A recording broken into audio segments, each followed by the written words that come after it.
bem-vindas, bem-vindos à nossa análise de hoje. Hoje nós vamos mergulhar num aspecto assim fascinante que emerge do material que a gente está analisando, o silêncio.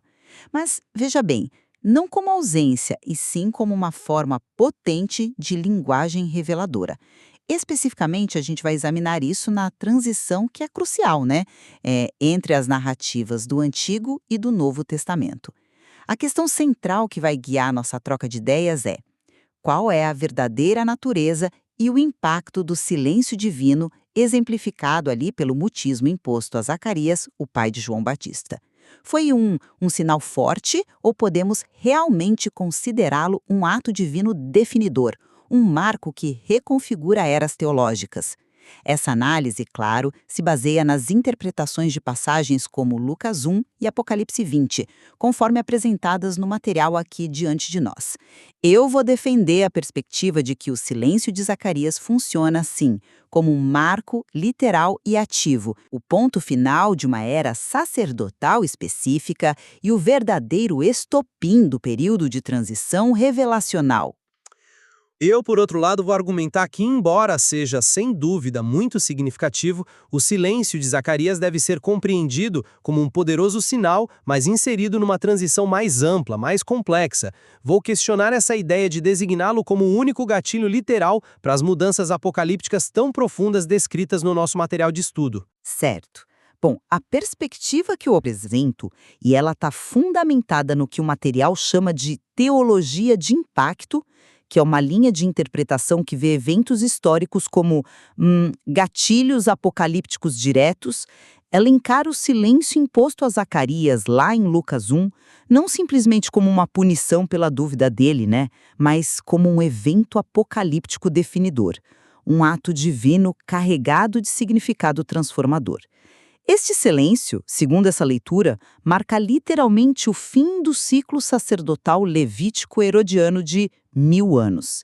E aqui é crucial entender, né, que esses 1000 anos não são interpretados como um período cronológico abstrato, mas sim como a fonte detalha, baseando-se em Apocalipse 20, ali nos versículos 4 e 7, e também em dados históricos contextuais, como os de Flávio Joséfo.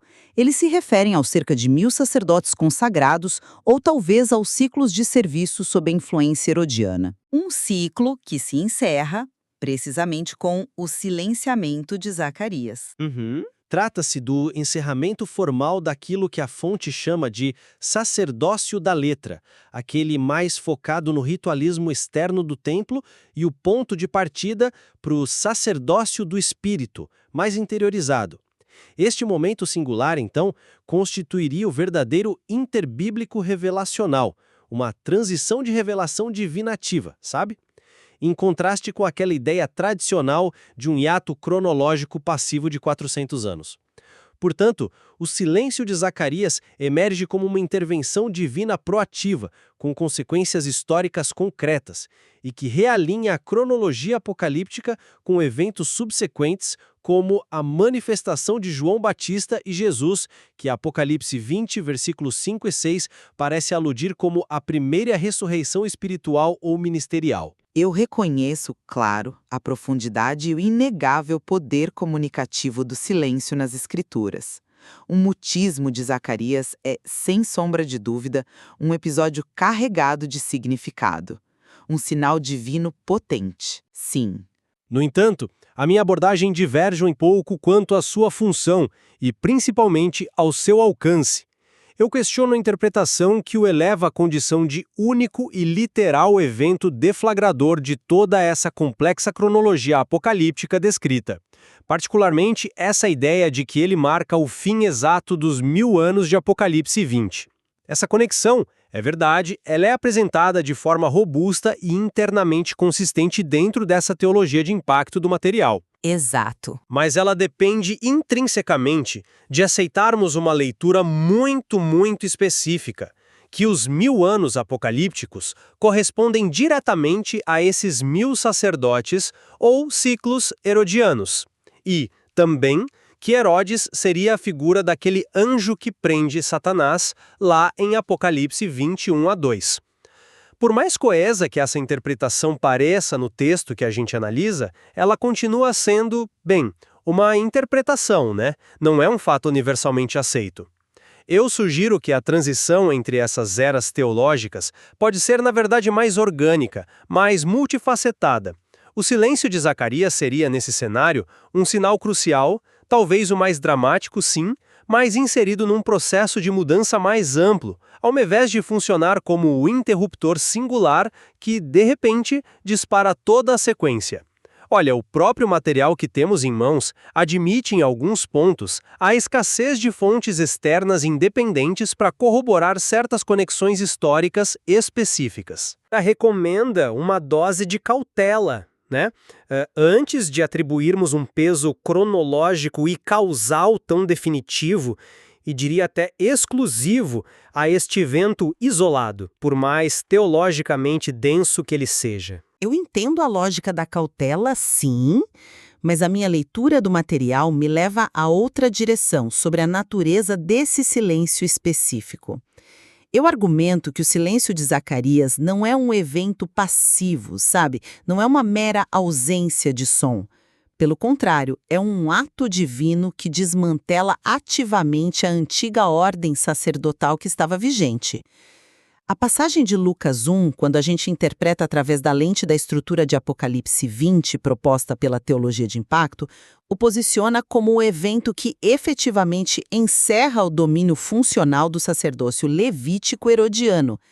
Não é só um símbolo que reflete uma mudança que já está acontecendo, mas um evento apocalíptico com poder causal direto. É o fim literal do ciclo de 1000 anos de cobertura ritual associada a esses sacerdotes.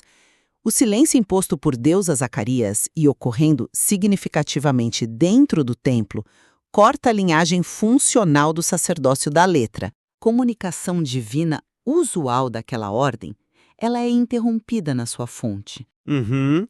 O caráter divino do evento e sua carga de significado são claros no texto, sim, concordo. A questão fundamental, para mim, reside na sua função. Ela é causal ou ela é sinalizadora? Ele causa o fim da era ou ele sinaliza um fim que, na verdade, já estava em andamento, talvez impulsionado por múltiplos fatores?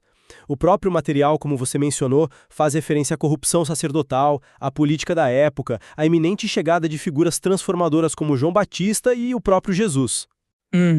O silêncio de Zacarias pode muito bem ser o símbolo mais visível, o mais dramático dessa transição, o sinal divino inequívoco de que a mudança chegou, mas isso o torna necessariamente o único motor literal que desliga a era antiga e inaugura a nova.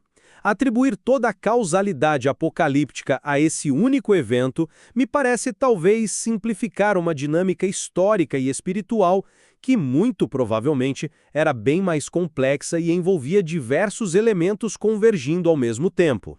Mas essa questão da função nos leva diretamente ao ponto sobre o período interbíblico, né? Para a teologia de impacto, esse silêncio de Zacarias é o verdadeiro período interbíblico. Não naquele sentido cronológico tradicional dos 400 anos de aparente silêncio profético, mas como um interbíblico revelacional. É concebido como um período ativo, uma gestação da palavra, uma ponte dinâmica entre fases da revelação divina. A análise sobre o batismo de João, que está presente no material, define explicitamente o silêncio de Zacarias como o exato momento em que o sacerdócio antigo se cala para dar espaço ao novo. Nessa perspectiva, aquele ato histórico de 400 anos se torna uma classificação humana. Relevante historicamente, claro, mas secundária em termos de revelação divina ativa. O silêncio de Zacarias é o ponto focal, o momento catalisador dessa transição revelacional. Olha, esse conceito de interbíblico revelacional centrado no silêncio de Zacarias é, de fato, instigante. Oferece uma nova camada de leitura, reconheço o valor dessa perspectiva. No entanto, eu não estou totalmente convencido de que essa reinterpretação anule, assim, por completo a significância do período tradicionalmente entendido como 400 anos de silêncio profético. Será que não seria mais plausível encarar esses silêncios como complementares em vez do um substituir o outro como o verdadeiro?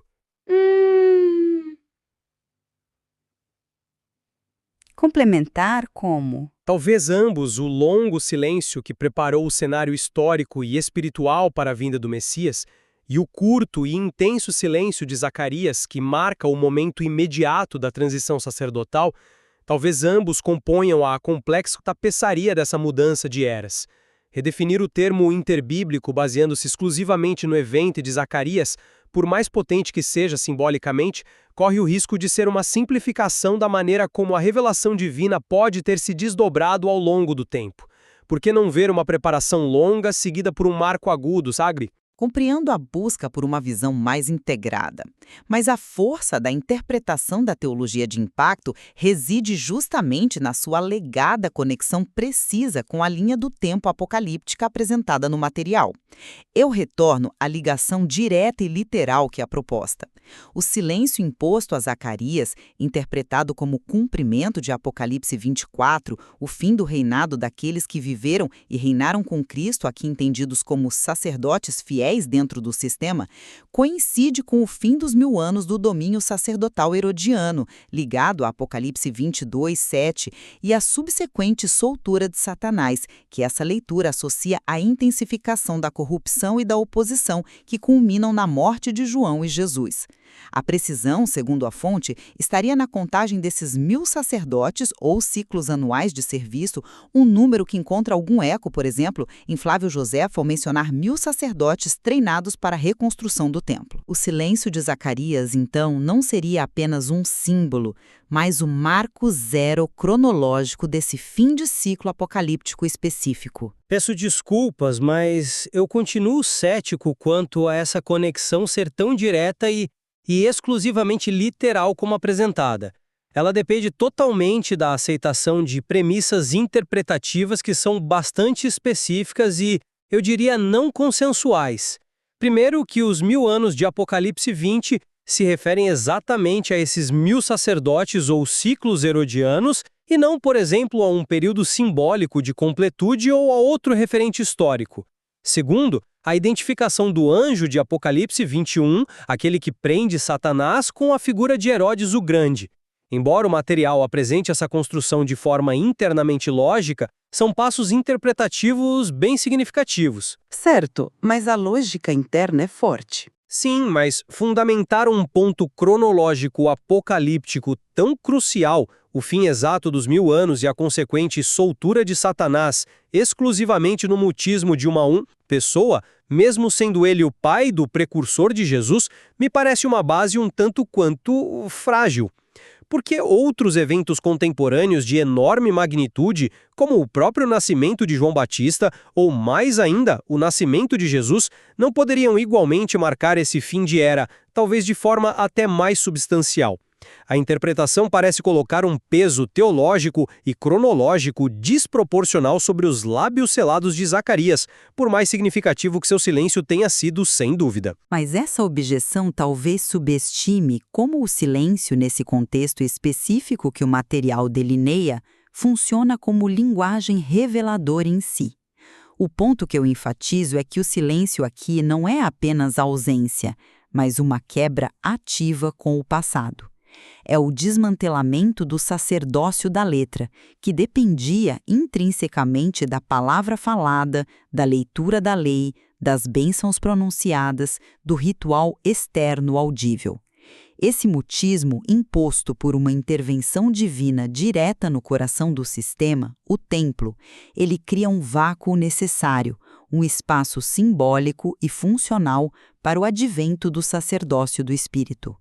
Ele força uma mudança radical na própria forma como a revelação é percebida e transmitida, preparando o cenário não mais para a palavra ritualizada, mas para a palavra encarnada Jesus e seu precursor João. O silêncio, então, não é vazio, ele é prenhe de significado, é a quietude estratégica que antecede e possibilita a manifestação do verbo de uma nova maneira. A análise sobre o batismo de João no material reitera essa função preparatória e transformadora do silêncio de Zacarias. Esse é um argumento poderoso sobre a capacidade comunicativa do silêncio, não há dúvida. Mas vamos considerar sua função mais recorrente nas narrativas bíblicas. Concordo plenamente com o poder expressivo do silêncio. Contudo, eu observo que ele frequentemente atua como um prelúdio, sabe? Um momento de tensão que aponta para uma revelação falada subsequente e, muitas vezes, mais explícita. O próprio Zacarias é um exemplo perfeito. Ao recuperar a fala, ele não permanece em silêncio contemplativo, mas ele prorrompe num cântico profético, o Benedictus, lá em Lucas 1, 67 e 79, que interpreta os eventos. Sim, o cântico é fundamental. Exato. O silêncio dele prepara o caminho para a pregação explosiva de João Batista no deserto e, finalmente, para o ministério de Jesus, que é, em sua essência, o ministério da palavra falada, ensinada, proclamada. Portanto, o silêncio pode ser mais eficazmente entendido como um preparativo indispensável, um contraste que realça e dá peso à palavra vindoura do que como a própria revelação final ou a transição completa em si. Ele cria a tensão dramática, a expectativa pelo que será dito ou feito. Vê-lo como a própria consumação da transição talvez subestime a importância crucial da palavra falada e encarnada que o sucede e que ele parece de fato anunciar e para a qual ele prepara os ouvidos e corações. Recapitulando então a minha posição. Eu argumentei que o silêncio de Zacarias, conforme interpretado pelo material através da teologia de impacto, transcende a noção de mero final. Ele se apresenta como evento literal e ativo que sela o fim de uma era sacerdotal específica, a do sacerdócio levítico herodiano associado aos 1000 anos ciclos, e inaugura o tempo apocalíptico delineado em Apocalipse 20. Nesta leitura, esse silêncio reconfigura o próprio conceito de período interbíblico, transformando-o de um vazio cronológico em um momento dinâmico de transição revelacional. Uma gestação silenciosa, mas potente, da palavra vindoura. E eu sustentei que, embora o silêncio de Zacarias seja inegavelmente um ato divino profundo e um sinal poderoso, atribuir-lhe o papel de único gatilho literal para eventos apocalípticos de tamanho magnitude e para o fim preciso dos 1000 anos exige uma análise crítica cuidadosa. Essa interpretação, mesmo sendo internamente consistente na teologia de impacto apresentada, depende de premissas específicas sobre Apocalipse 20 e a contagem dos sacerdotes herodianos, que são, em si, interpretações. Propus que o silêncio pode ser melhor compreendido como um sinal proeminente e dramático dentro de uma transição multifacetada e mais complexa, cuja interpretação detalhada, como a que temos no material, merece escrutínio contínuo, especialmente considerando a admitida carência de certas corroborações externas. Nossa troca de ideias hoje certamente ilumina como o silêncio, tantas vezes percebido como mera ausência ou vazio, pode ser interpretado com base neste material específico como uma forma ativa e carregada de significado da comunicação divina. Uma linguagem capaz de marcar rupturas históricas profundas e de inaugurar novos começos na maneira como Deus se revela e age na história. Exato.